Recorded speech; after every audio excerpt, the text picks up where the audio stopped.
যিশু খ্রিস্টের লোকেরা, খ্রিস্টানরা কেন তারা ঠাকুর পুজো করে না এবং কেন তারা ঠাকুর দেখতে যায় না? অনেক সময় আমি দেখেছি অনেক ব্যক্তিরা খ্রিস্টতে জীবনযাপন করছে, কিন্তু তারা ঠাকুর দেখতে ঘুরে বেড়াচ্ছে।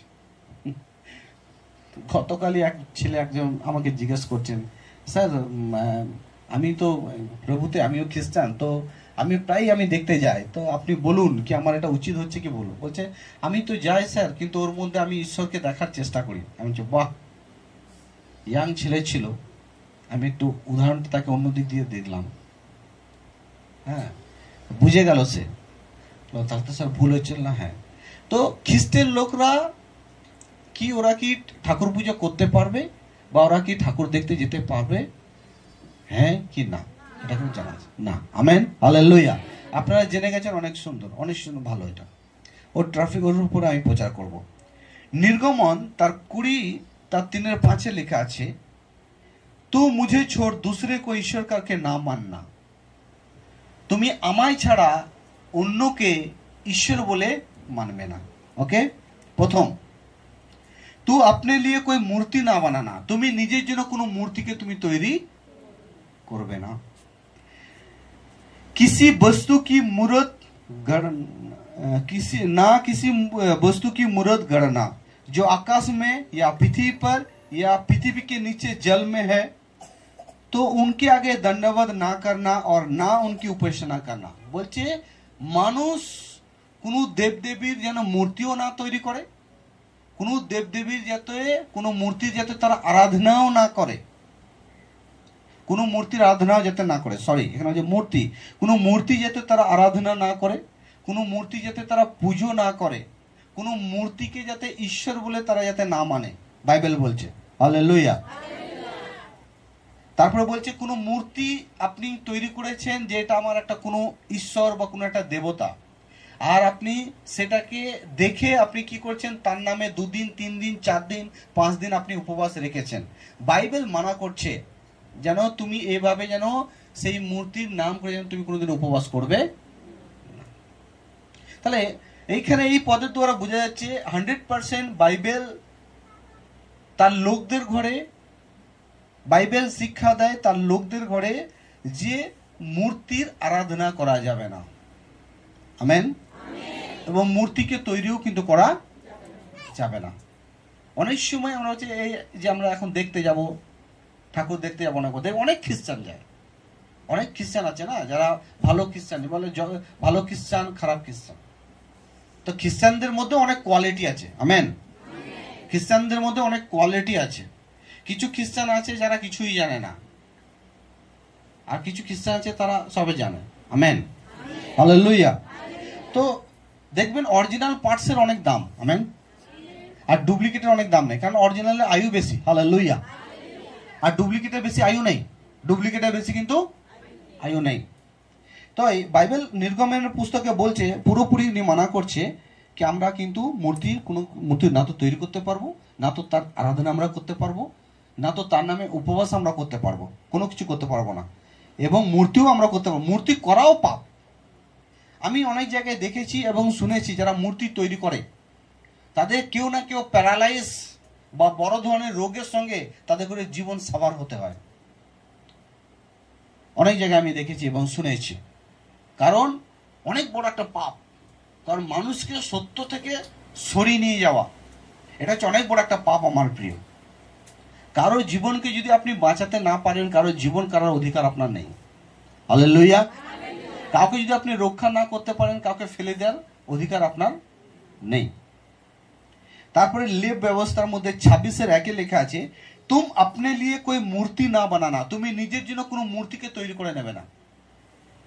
আজকাল কি হয়, অনেক মানুষকে দেখবেন বাজার থেকে একটা পেলো, একটা ফটো পেলো, একটা মূর্তি পেলো, নিয়ে গেল, সকালবেলায় চান করে ভালো করে তাকে দেখানো, তাকে মাথা ঠোকা করছে। হ্যালো, হ্যাঁ, কিন্তু ঈশ্বরকে আপনি কিনতে পারেন না। Hello, hallelujah.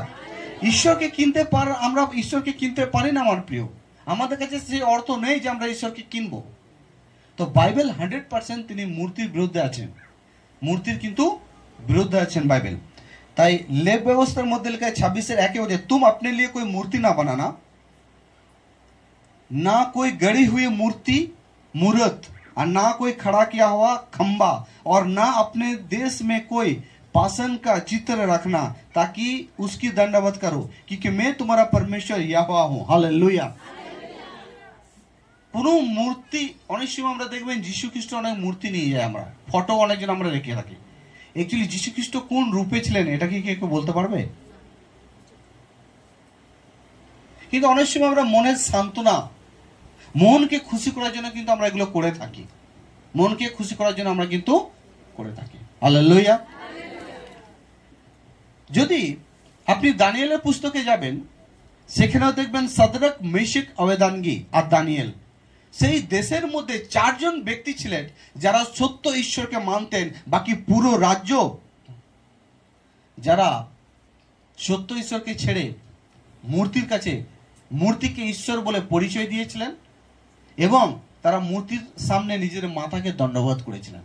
আমরা সেখানে দেখেছি আমার প্রিয়, সাদরাক, মেশক, আবেদনাগো যে দানিয়েলের 3 বন্ধু ছিলেন, তারা কিন্তু সেই মূর্তির সামনে, যে রাজা যে একটা সোনার মূর্তিকে স্থাপন করে তিনি একটা বড় ফাঁকা ময়দানের মধ্যে দাঁড় করিয়ে রেখেছিলেন, আর তার রাজ্যের লোককে ডেকে বলেছিলেন কি, আজ থেকে এই হচ্ছে ঈশ্বর, যারা একে এর সামনে প্রণাম করবে না, মাথা নত করবে না, তাদের ঘরে এই জ্বলন্ত আগুনের মধ্যে তাদের হাত পা বেঁধে ফেলে দেওয়া হবে।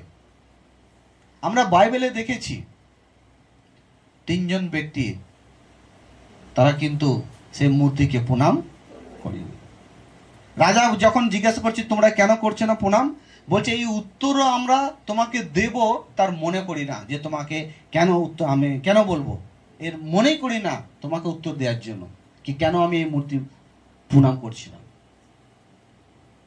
তাই আমার প্রিয়, সেখানে রাজা রেগে তার কর্মচারীদের অর্ডার দিলেন, সেখানে একটা ভাট্টি তৈরি করা হয়েছিল, যেমন ইট পোড়ানো হয় ভাট্টি, বড় ভাট্টি, তাদের করে বেঁধে সেই জ্বলন্ত ভাটির মধ্যে ফেলে দেওয়া হয়েছিল। জানেন, আগুন তাদের করে পোড়াতে পারেনি। আমেন। কেন পোড়াতে পারেনি? কারণ তাদের সঙ্গে ঈশ্বর ছিল। জানেন, সত্যতে আপনি চলছেন, ডিস্টার্ব হতে পারে, একটু কষ্ট হতে পারে, কিন্তু পরাজিত হবেন না। আমেন। হারবেন না আপনি, জিত কিন্তু আপনারই হবে। হালেলুয়া। বাইবেল এটাই বলছে, জিত কিন্তু আপনারই হবে। তা বাইবেল কিন্তু মূর্তির এগেন্সে আছে, মূর্তির বিরুদ্ধে আছে। তা সেখানে আমরা দেখলাম 3 জন ব্যক্তি তারা কি করেছিলেন, সমস্ত রাজ্যের লোকদের কাছে তারা সত্যটাকে নিয়ে এসেছিলেন। আমেন। হালেলুয়া। তাই আমরা খ্রিস্টতে যতজন চলছি, আপনি ঠাকুর দেখতে যাওয়া বা কোনো মূর্তি দেখতে আপনার যাওয়া, মূর্তির আপনি উপাসনা করা, আরাধনা করা, এটা কিন্তু বাইবেলের বিষয়, এটা ঈশ্বর কিন্তু পছন্দ করে না। মূর্তি দেখতে যাওয়া কি? হ্যাঁ, মূর্তি দেখতে যাওয়াটাও অপরাধ। ইয়েস। তুমি কিসের জন্য যাচ্ছ? কি লাভ তোমার?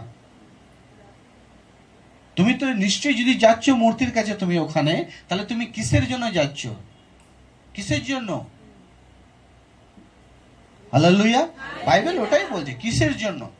বাইবেল আবার এটাকে আরো বুঝতে গেলে হিতোপদেশের 16 অধ্যায় যেতে হবে, যেখানের মধ্যে লেখা আছে, যেখানে পায়ের সম্বন্ধে লেখা আছে, তুমি তোমার পাকে সামলে রাখো যেন খারাপ জায়গায় না যায়। হালেলুয়া। পাকে আটকে রাখো। কেন তুমি যাচ্ছ? আপনি জানেন সুদ অসুদ বলে একটা বিষয় আছে। সব জিনিস সুদ নয়, কিছু অসুদও আছে, কিছু অসুদ আছে। আমেন। হালেলুয়া। আপনার কি কাজ সেখানে? আপনি কেন যাবেন? কেন যেতে মানা করেছে? কেন যেতে মানা করেছে আমি এটা আপনাকে ভেঙে বলছি। সাপোজ ধরুন আপনি মূর্তিকে কেয়ার করেন না, ভালো করে শুনবেন, আপনি কি মূর্তিকে কেয়ার করেন না, কিন্তু আপনি গেছেন, আপনি ভালো বিশ্বাসী গেছেন, কিন্তু আপনাকে কিছু লোক বিশ্বাস করে যে যে সিস্টেমের সঙ্গে আপনি জড়িত আছেন, তারা যারা দুর্বল বিশ্বাসী, আপনাকে দেখে তারা পেঁচিয়ে যাবে, ও তো গেছে। Hello, hallelujah. যার কারণে বাইবেল আপনাকে বলছে তুমি ওখানে যাবে না। ধরুন একটা গুটকার দোকানে আমি গিয়ে যদি দাঁড়িয়ে থাকি, আর আপনার কিছু বিশ্বাসী আপনারা আমাকে দেখলেন, আমি ওখানে গুটকা নিইনি, সিগারেট নিইনি, কিছু নিইনি, কিন্তু তাহলে আপনার মনটা কি বলবে জানেন? স্যার নিশ্চয়ই গুটকা সিগারেট খাচ্ছিল। Hello, hello. তাই বাইবেল বলছে তুমি সেখানে যাবে না, তুমি সেখানে যাবে না। আমেন। হালেলুয়া। ঈশ্বর জানছে কি তুমি হয়তো কোনো কারণবশত তুমি গেছো, তুমি তাকে মানো না, ঈশ্বর জানছে, কিন্তু কেন তোমায় মানা করছে না, তুমি যে তোমাকে দেখেও কিছু লোক চলছে, তারা কিন্তু আরো পেছিয়ে যাবে। বুঝতে পারছি? তো খ্রিস্টের লোকরা না তো সেখানে দেখতে যেতে পারবে, আর না তো তার উপাসনা বা তার আরাধনা করতে পারবে। ওকে, হালেলুয়া। বাইবেলে পুরো স্পষ্ট। তারপরে যদি আপনি খ্রিস্টীয়রা যে ফিরৌন রাজার গোলামে ছিল, দেখুন কত আসছে মাইন্ডের মধ্যে। ফিরৌন রাজার গোলাম করে রেখেছিলেন খ্রিস্টের লোকদের ঘরে। ফিরৌন রাজা কিন্তু সত্য ঈশ্বরকে মানতেন না, তিনি সেই মূর্তিকে মানতেন, দেবতাকে মানতেন।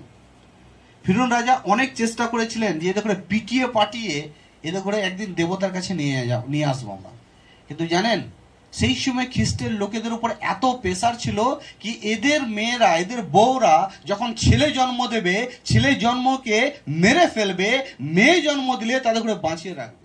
এমনি কি তাদের ইজ্জত পর্যন্ত লুটা হতো, কত না তাদের করে প্রেসার মারতো, ধরতো, তাহলেও কিন্তু তারা সত্য ঈশ্বর থেকে ফিরেনি। কেন জানেন? কারণ বাইবেলে লেখা আছে যে প্রভুতে নিজেকে হারায় সে ফের পরে নিজেকে পায়। Amen, hallelujah. जे प्रभु ते हाराए से নিজেকে পাবে, যে প্রভু में जो मिट जाएगा उसको फिर मिलेगा, সে কিন্তু আবার পাবে। তো খ্রিস্টের লোক আগে থেকেই না তো তারা মূর্তির আরাধনা করেছে, না তো তারা করবে। Amen, hallelujah. এই জন্য যদি করন্থীয় পত্রিকা আপনি যান, ওখানে বলছে তুমি প্রভুর থালাতে আর দুষ্ট আত্মার থালাতে, দুটো থালাতে তুমি খেতে পারো না, তোমাকে একটা থালা বেছে নিতে হবে। Amen, hallelujah. তুমি আলোর সন্তান, তুমি অন্ধকারের সন্তান নও। তুমি হচ্ছে জ্যোতির সন্তান, তুমি হচ্ছে অন্ধকারের সন্তান নও।